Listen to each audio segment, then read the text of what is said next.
ओडिशा रे भारतीय जनता पार्टी सरकार आसिला परे ओडिशावासी को आमे बहुत भल शासन जोगेचु। जो विजु जनता दल बंधु माने कहउचंती कि तांको निज भितर को से माने अनांतु से माने कोन करिथिले जेतेबेले जोठी जो घटना सामना करछि तुरंत ता ऊपर आमे कार्यानुष्ठान ग्रहण करू, तुरंत कार्यानुष्ठान ग्रहण करू।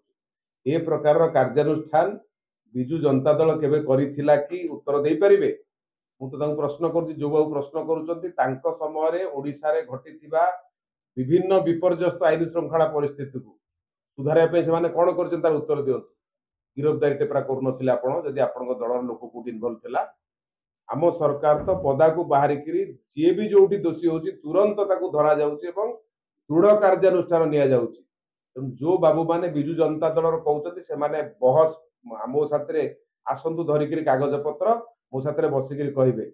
गोटे पारदर्शी सरकार, उत्तरदायी सरकार जी स्पष्ट भाव में लोकंकर जोटी समस्या है से समस्या स्थान में पहुंची समाधान करुच्ची।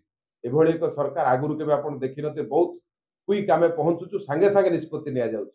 तेणु विजु जनता दल बंधु माने कहवा पूर्व निज को देखु जहाँ कहउचंती से माने कोन कोन करथिले एबे भी मने पकई दवा। जदि को बंधु आसीबे आम सामने कौन सी वितर्क को मु तांको मने पकई देबी। तेणु सुंदर सरकार कोठी जदि केतेबेले घटना किसी घटुची तुरंत सरकार पहुंचिक सेठी घटना को तुरंत समाधान करूचंती।